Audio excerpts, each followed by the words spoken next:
సాయి కృష్ణ తల్లి విజయలక్ష్మికి భరోసా ఇచ్చి 48 గంటలైందని ఏం చేశారు చంద్రబాబు అంటూ మాజీ మంత్రి పెర్ని నాని ప్రశ్నించారు. సాయి కృష్ణ మిస్సింగ్ నేపథ్యంలో అతని కుటుంబ సభ్యులకు న్యాయం చేస్తామని చంద్రబాబు ఇచ్చిన హామీపై పెర్ని నాని స్పందించారు. సాయి కృష్ణ అదృశ్యంపై చాలా అనుమానాలున్నాయని, అసలు అతడు బతికున్నాడో చనిపోయాడో ఇప్పటికీ చెప్పలేదన్నారు. మార్కాపురం నుంచి విజయవాడ కృష్ణలంక తీసుకెళ్లిన తర్వాత సాయి కృష్ణను ఏం చేశారని పెర్ని నాని ప్రశ్నించారు. నగరంలో గాదే సాయికృష్ణ అనేటువంటి ఒక యువకుడు అదృశ్యమైనటువంటి కేసులో తల్లిగారైనటువంటి గాదే విజయలక్ష్మి గారు సుమారుగా 35-40 రోజులు పగలు రాత్రి తేడా లేకుండా పోలీసుల చుట్టూ రోధిస్తూ తన కొడుకు జీవించి ఉన్నాడా లేదా మరణించాడా అనేటువంటి మీమాంసతో కొట్టుమిట్టాడుతూ కడుపు కోతతో ఆవిడ నరకప్రాయంగా తిరుగుతుంటే ఏ ఒక్క అధికారి ఆ స్టేషన్ హౌస్ ఆఫీసర్ అయినటువంటి నాగరాజు గారు గాని లేదా ఏసీపీ గారు గాని లేదా డీసీపీ గారు గాని లేదా సిపి గారు గాని, అంటే కమిషనర్ ఆఫ్ పోలీస్ గాని, డిప్యూటీ కమిషనర్ ఆఫ్ పోలీస్ గాని, లేదా అసిస్టెంట్ కమిషనర్ ఆఫ్ పోలీస్ గాని, లేదా సంబంధిత స్టేషన్ హౌస్ ఆఫీసర్ గారు అయినటువంటి నాగరాజు గారు గాని ఏ ఒక్కరూ కూడా స్పందించలేదు. రాజకీయ నాయకులు స్పందించలేదు, ఎమ్మెల్యేలు స్పందించలేదు, ఎంపీలు స్పందించలేదు. వారు ఏ పార్టీకి అయితే కార్యకర్తలుగా వాళ్ళ ప్రాణం పెట్టి పనిచేస్తున్నారో ఆ రాజకీయ పార్టీ కూడా స్పందించలేదు. సరే, మేము వైఎస్ఆర్ కాంగ్రెస్ పార్టీ స్పందించిందో లేదో ఇక భగవంతుడికి ఎరుకది.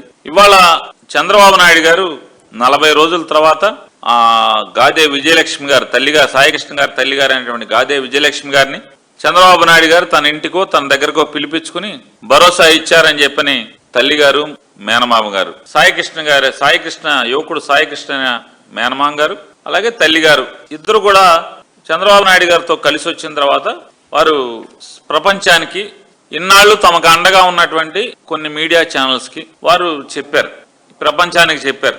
ఎవరెవరైతే ఆవిడ పట్ల సానుభూతితో ఉన్నారో వారందరికీ కూడా చంద్రబాబు నాయుడు గారు నన్ను బాగా మంచి మాట చెప్పారు, నాకు భరోసా కల్పించారు, నాలో నమ్మకాన్ని కలిగించారు, నీకు న్యాయం చేస్తానని చెప్పారు, నేను నమ్మకంతో ఇంటికి వెళ్తున్నాను అని చెప్పి వారు చెప్పారు. సంతోషమే. ఈ రాష్ట్ర ముఖ్యమంత్రిగా శోకంలో ఉన్న ఆవిడ ఇంటికి వెళ్ళకపోయినా కనీసం ఆవిడని పిలుచుకునైనా 40 రోజుల తర్వాత ఆవిడ దుఃఖాన్ని పోగొట్టే ప్రయత్నం చేసినందుకు, వారికి నమ్మకాన్ని కలిగించినందుకు ఆంధ్ర రాష్ట్ర ప్రజల తరపున అభినందనలే. అలాగే నారా చంద్రబాబు నాయుడు గారిని ఇంకొక విజ్ఞప్తి చేస్తున్నాం. అయ్యా, గాదే విజయలక్ష్మి గారి కుటుంబానికి, వాళ్ళ తమ్ముడు గారికి వాళ్ళకి భరోసా ఇచ్చారు, నమ్మకాన్ని కలిగించారు, వారికి న్యాయం చేస్తా అని చెప్పారు. మరి అనేక సందేహాలు, పుట్టెడు సందేహాలు ఉన్నటువంటి, అనుమానాలు ఉన్నటువంటి ఆంధ్ర రాష్ట్ర ప్రజలకు కూడా మీరు భరోసాని, నమ్మకాన్ని కలిగించడంతో పాటుగా ఈ రాష్ట్రానికి పోలీసుల యొక్క దాష్టికాలని ఏ రకంగా కంట్రోల్ చేయగలరో, ఆ యొక్క ఎలా న్యాయం చేయగలరో, ఎక్కడెక్కడైతే పోలీసుల యొక్క, అంటే అందరూ కాదు, కొద్దిమంది పోలీసులు పై అధికారుల యొక్క భరోసా, నేను పైయోడికి అన్ని పనులు చేసి పెడుతున్నాను కాబట్టి నేనేం చేసినా నాకేం అవదని చెప్పని అనుకునేటువంటి కొద్దిమంది పోలీస్ అధికారులు చేస్తున్నటువంటి దాష్టికాలకు కూడా మీరు ఇదే స్వాంతనం కల్పించాల్సినటువంటి అవసరం ఉంది అనేది చంద్రబాబు నాయుడు గారికి చెప్తున్నాను. ఎందుకంటున్నానంటే ఇదే పోలీస్ స్టేషన్ లో ఇదే పోలీస్ అధికారి అకృత్యాల వల్ల, దాష్టికాల వల్ల మే మాసంలో ఇతని వల్లనే ఆత్మహత్య చేసుకుంటున్నానని చెప్పని వీడియో రికార్డ్ చేసి, ఆ వీడియోలో గుళికల మందు, అంటే పొలాలకి, వ్యవసాయానికి పురుగు మందులను చంపటం కోసం వాడేటువంటి గుళికల మందుని రికార్డ్ చేస్తూ అవి తినేసి నమ్మకం కలిగించాలి. ఆల్రెడీ ఇప్పటికే చనిపోయినటువంటి ఆ దళిత యువకుడి కుటుంబానికి మీరు న్యాయం చేయాలి, పిలిపించుకోరా, వాళ్ళని పిలిపించుకోరా అంటున్నా. అంటే మీ పీకల మీదకి వచ్చింది కాబట్టి గాదే విజయలక్ష్మి గారిని పిలిపించుకుంటారు. పీకల మీదకి రానంత వరకు ఆ కుర్రవాడు దుర్మార్గుడు, దుష్టుడు, కిరాతకుడు, ఒక నరకాసురుడు, ఒక కంసుడు, రీఎంక్వైరీ చేయాలి కదా. ఒక ప్రత్యేక అధికారిని నియమించి ఈ ఎఫ్ఐఆర్ ని ఎంక్వైరీ చేయిస్తున్నారంటే సిపి మీద అభియోగాలు. ఎందుకు అభియోగాలు?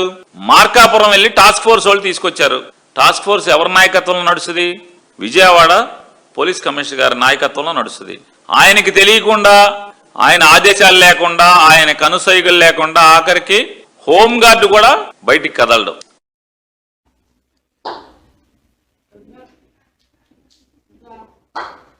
Rowdy sheeter Sai Krishna missing మిస్టరీపై తిరుపతి వైసీపీ నేతలు బగ్గుమన్నారు. సాయి కృష్ణ తల్లికి మద్దతు తెలుపుతూ తిరుపతిలో ఒక్కసారిగా నిరసనకు దిగారు.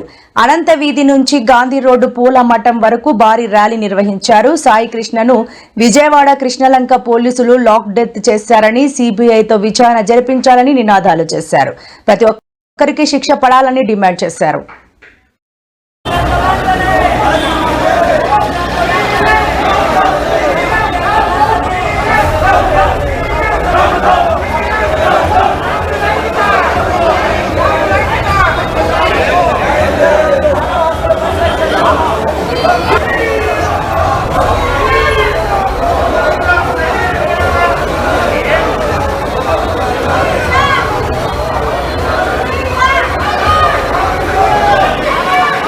దొంగల్ని పట్టుకోవాల్సిన పోలీసులే దొంగతనాలు చేస్తే, రౌడీల్ని నియంత్రించాల్సిన పోలీసులే రౌడీలుగా మారితే, హత్యలు చేసే వాళ్ళకి శిక్షలేయాల్సిన పోలీసులే హత్యలు చేయటం బిగినైతే అదే చూస్తున్నాం ఈరోజు ఆంధ్ర రాష్ట్రంలో చంద్రబాబు నాయుడు గారి ప్రభుత్వంలో.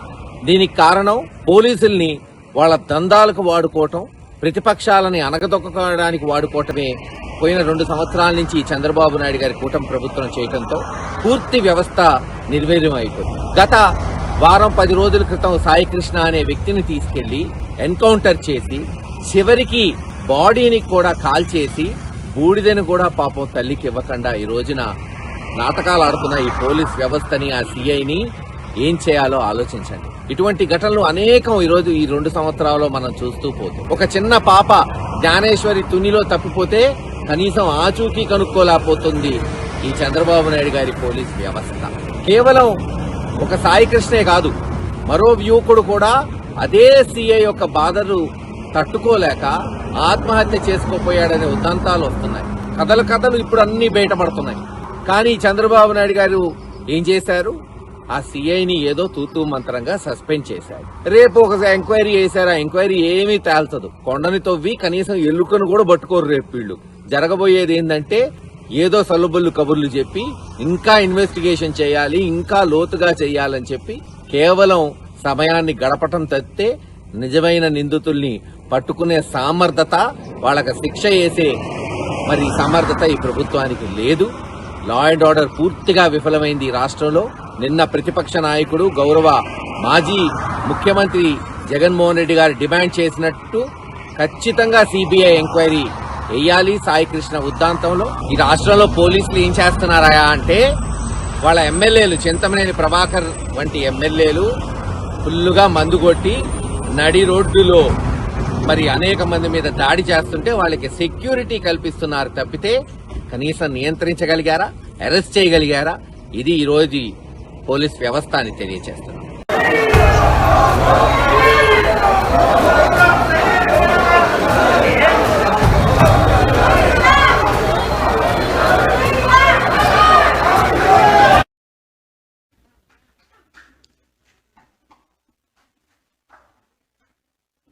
ఆంధ్రప్రదేశ్ రాజకీయాల్లో సుదీర్ఘ అనుభవం ఉన్న సీనియర్ నాయకుడు, కాపు ఉద్యమ నేత ముద్రగడ పద్మనాభం అస్వస్థకు గురయ్యారు.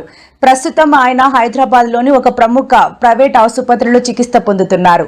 ఈ విషయం తెలియడంతో ఇరు రాష్ట్రాల్లోని ఆయన అభిమానులు ఆందోళనకు గురయ్యారు.